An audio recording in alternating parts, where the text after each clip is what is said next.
ओम शांति 5/4/2025 के साकार महावाक्य। तो बाबा ने कहा, मीठे बच्चे, तुम्हें अभी नाम रूप की बीमारी से बचना है। उल्टा खाता नहीं बनाना है, एक बाप की याद में रहना है। प्रश्न है, भाग्यवान बच्चे किस मुख्य पुरुषार्थ से अपना भाग्य बना देते हैं? उत्तर है, भाग्यवान बच्चे सबको सुख देने का पुरुषार्थ करते हैं, मनसा वाचा कर्मणा।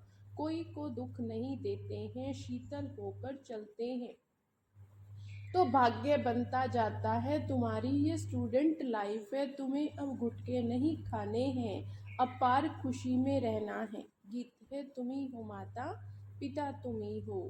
ओम शांति। सभी बच्चे मुरली सुनते हैं, जहाँ भी मुरली जाती है सब जानते हैं कि जिसकी महिमा गाई जाती है वह कोई साकार नहीं है, निराकार की महिमा है। निराकार साकार द्वारा अभी सम्मुख मुरली सुना रहे हैं, ऐसे भी कहेंगे।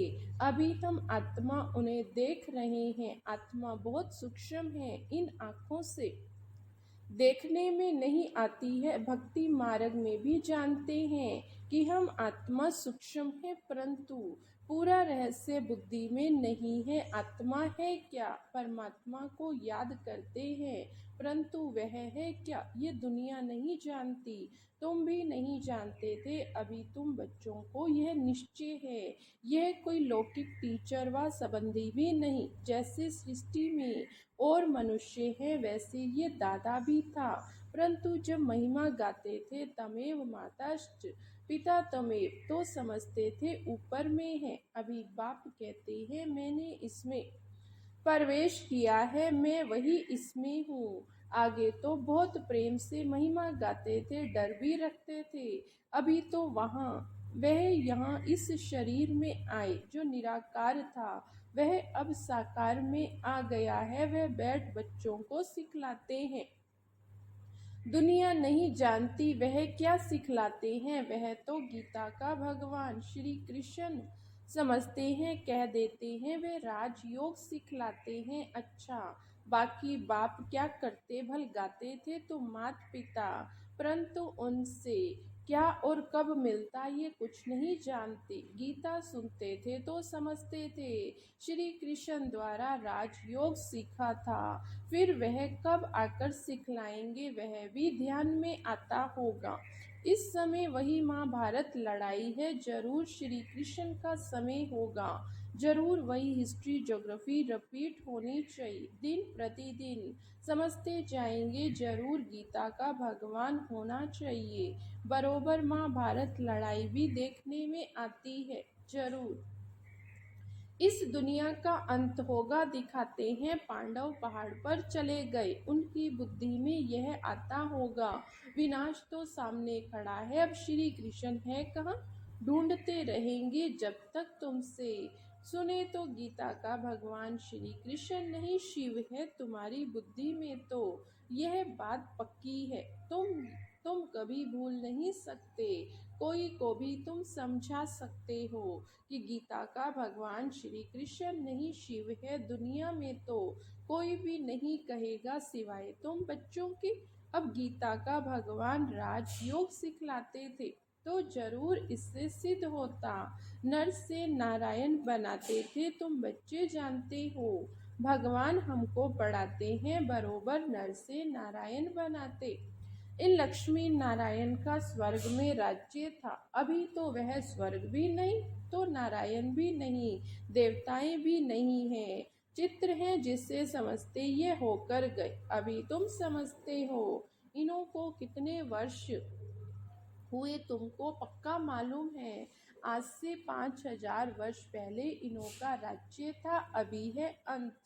लड़ाई भी सामने खड़ी है, जानते हो। बाप हमको पढ़ा रहे हैं, सभी सेंटर में पढ़ते भी हो तो पढ़ाते भी हो। पढ़ाने की युक्ति बड़ी अच्छी है, चित्रों द्वारा समझानी अच्छी मिल सकेगी। मुख्य बात है गीता कि भगवान शिव व श्री कृष्ण, फर्क तो बहुत है। सदगति दाता, स्वर्ग की स्थापना करने वाला अथवा आदि सनातन देवी देवता धर्म की फिर से स्थापना करने वाला शिव या श्री कृष्ण मुख्य है। मुख्य ही 3 बातों का फैसला है, इस पर ही बाबा जोर देते हैं। भल ओपिनियन लिख कर देते हैं, यह बहुत अच्छा है, परंतु इससे कुछ भी फायदा नहीं। तुम्हारी जो मुख्य बात है उस पर जोर देना है, तुम्हारी जीत भी इसमें है, तुम सिद्ध कर बतलाते हो भगवान एक होता। ऐसे नहीं कि गीता सुनाने वाले भी भगवान हो गए।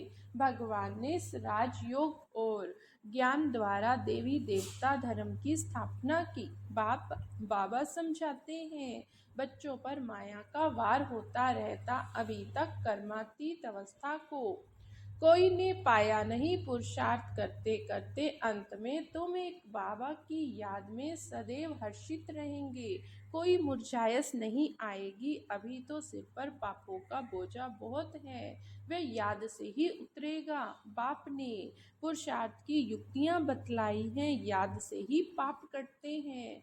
बहुत बुद्धू हैं जो याद में न रहने के कारण फिर नाम रूप आदि में फंस पड़ते। हर्षित मुख हो, किसको ज्ञान समझाए, वह भी मुश्किल है। आज किसको समझाया, कल फिर घुटका आने में खुशी गुम हो जाती है। समझना चाहिए ये माया का वार होता, इसलिए पुरुषार्थ कर बाप को याद करना है। बाकी रोना पीटना व बेहाल नहीं होना है। समझना चाहिए माया जूता मारती है, इसलिए पुरुषार्थ कर बाप को याद करना है। बाप की याद में बहुत खुशी रहेगी। मुख से झट वाणी निकलेगी पतित पावन। बाप कहते हैं कि मुझे याद करो। मनुष्य तो एक भी नहीं जिसको रचता बाप का परिचय हो। मनुष्य होकर और बाप को न जाने तो जानवर से भी बदतर हुआ। गीता में श्री कृष्ण का नाम डाल दिया, बाप को याद कैसे करें।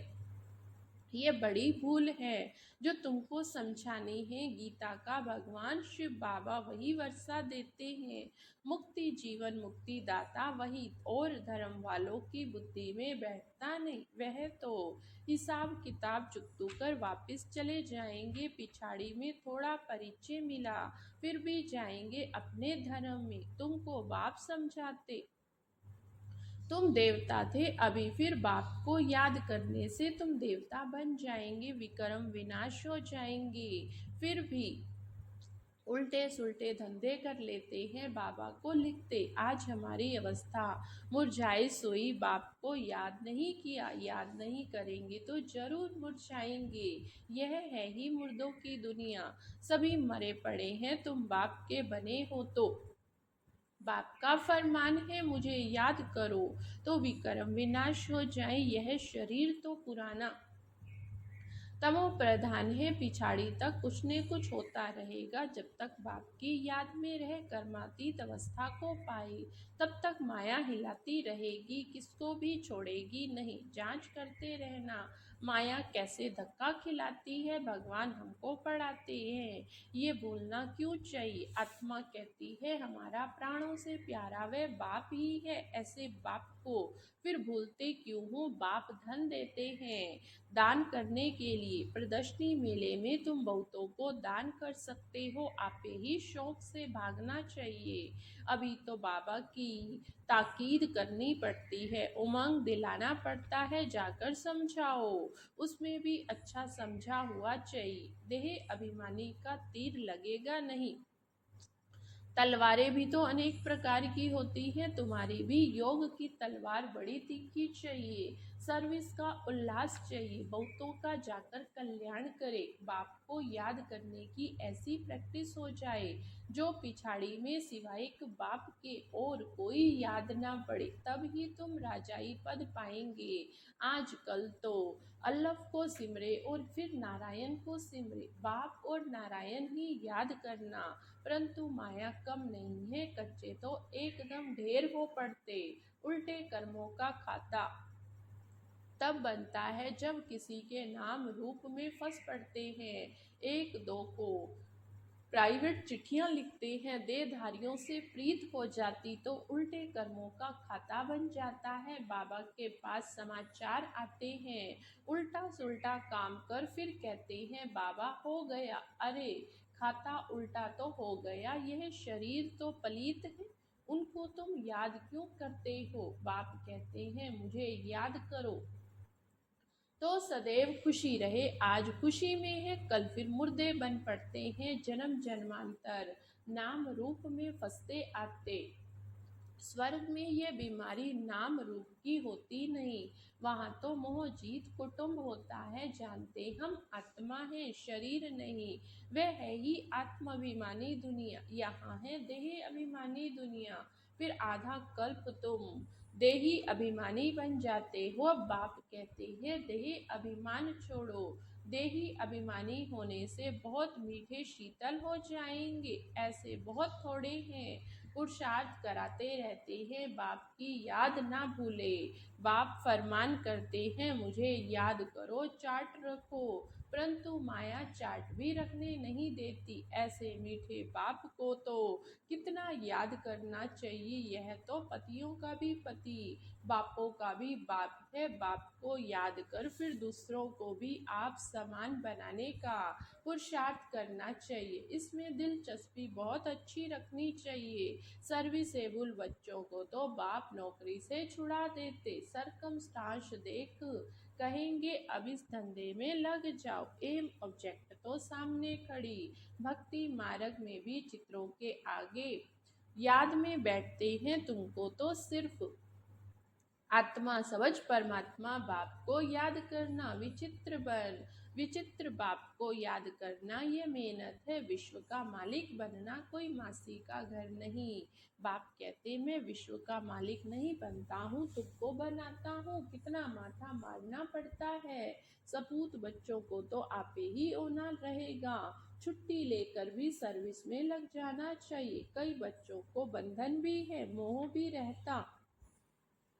बाप कहते हैं तुम्हारी सब बीमारियां बाहर निकलेंगी, तुम बाप को याद करते रहो। माया तुमको हटाने की कोशिश करती है। याद ही मुख्य है रचता और रचना के आदि मध्य अंत का। ज्ञान मिला बाकी और क्या चाहिए। भाग्यवान बच्चे सबको सुख देने का पुरुषार्थ करते हैं। मनसा वाचा कर्मणा किसी को दुख नहीं देते। शीतल होकर चलते तो भाग्य बनता जाता है। अगर कोई नहीं समझते तो समझा जाता। इनके भाग्य में नहीं, जिनके भाग्य में है। अच्छी रीति सुनते हैं, अनुभव भी सुनाते हैं। है ना, क्या क्या करते थे अब मालूम पड़ा। जो कुछ किया है उससे दुर्गति ही हुई। सदगति को तब पाए जब बाप को याद करे। बहुत मुश्किल, कोई घंटा आधा घंटा याद करते रहेंगे, नहीं तो गुटखा खाते रहते। बाप कहते हैं आधा कल्प कोई गुटखा खाया, अब बाप मिला है। स्टूडेंट लाइफ है तो खुशी होनी चाहिए, परंतु बाप को घड़ी घड़ी भूल जाते हैं। बाप कहते तुम कर्म योगी हो, वह धंधा आदि तो करना ही है, नींद भी कम करना अच्छा। याद से कमाई होगी, खुशी भी रहेगी। याद में बैठना जरूरी है, दिन में तो फुर्सत नहीं मिलती, इसलिए रात को समय निकालना चाहिए। याद से बहुत खुशी रहेगी। किसको बंधन है तो कह सकते हैं हमको तो बाप से वर्षा लेना, इसमें कोई रोक नहीं सकता। सिर्फ गवर्नमेंट को जाए समझाओ, विनाश सामने खड़ा है। बाप कहते हैं मुझे याद करो तो विक्रम विनाश होंगे। ये अंतिम जन्म तो पवित्र रहना, इसलिए हम पवित्र बनते। परंतु कहेंगे वे जिनको ज्ञान की मस्ती होगी, ऐसे नहीं कि यहाँ आकर फिर देहधारियों को याद करते रहे। देह अभिमान में आकर लड़ना झगड़ना जैसे क्रोध का भूत हो जाता। बाबा क्रोध करने वालों की तरफ कभी देखते भी नहीं, सर्विस करने वालों से प्यार होता है। देह अभिमान की चलन दिखाई पड़ती। गुलगुल तब बनेंगे जब बाप को याद करेंगे। मूल बात यही है, एक दो को देखते बाप को याद करना है। सर्विस में तो हड्डियां देनी चाहिए। ब्राह्मणों को आपस में शीर खंड होना चाहिए, लून पानी नहीं होना चाहिए। समझने होने के कारण एक दो से नफरत, बाप से भी नफरत लाते रहते। ऐसा क्या पद पाएंगे तुमको साक्षात्कार होते होंगे, उस समय स्मृति आएगी ये हमको नफरत की। बाप फिर कह देते हैं तकदीर में नहीं है तो क्या कर सकते हैं। अच्छा, मीठे मीठे सिकी लदे बच्चों प्रति माता पिता बाप दादा का याद प्यार और गुड मॉर्निंग। रूहानी बाप की रूहानी बच्चों को नमस्ते। हम रूहानी बच्चों की रूहानी बाप दादा को याद प्यार गुड मॉर्निंग और नमस्ते। शुक्रिया बाबा शुक्रिया। धारणा के लिए मुख्य सार फर्स्ट पॉइंट है निर्बंधन बनने के लिए ज्ञान की मस्ती हो, देह अभिमान की चलन ना हो, आपस में लूट पानी होने के संस्कार ना हो, देहधारियों से प्यार और बंधन मुक्त हो नहीं सकते। सेकंड पॉइंट कर्म योगी बनकर रहना है, याद में बैठना जरूर है। आत्माभिमानी बन बहुत मीठा मीठा और शीतल बनाने का पुरुषार्थ करना है, सर्विस में हड्डियां देनी है। वरदान दिया बाबा ने, श्रीमत से मन मत और जनमत की मिलावट को समाप्त करने वाले सच्चे स्वे कल्याणी भव। श्रीमत से मन मत जनमत की मिलावट को समाप्त करने वाले सच्चे स्वे कल्याणी भाव। बाप ने बच्चों को सभी खजाने स्वयं कल्याण और विश्व कल्याण के प्रति दिए, लेकिन उन्हें व्यर्थ तरफ लगाना, अकल्याण के कार्य में लगाना, श्रीमत में मन मत और जनमत की मिलावट करना, ये अमानत में खयानत है। अब इस खयानत और मिलावट को समाप्त कर रूहानियत और रहम को धारण करो, अपने ऊपर सर्व के ऊपर रहम कर सकल्याणी बनो। स्वयं को देखो, बाप को देखो, औरों को नहीं देखो। स्लोगन है सदा हर्षित वही रह सकते हैं जो कहीं भी आकर्षित नहीं होते। सदा हर्षित वही रह सकते हैं जो कहीं भी आकर्षित नहीं होते। आज का अव्यक्त इशारा, बाप बाबा और हम कंबाइंड हैं। करावनहार बाबा और करने के निमित्त में आत्मा हूँ, इसको कहते हैं।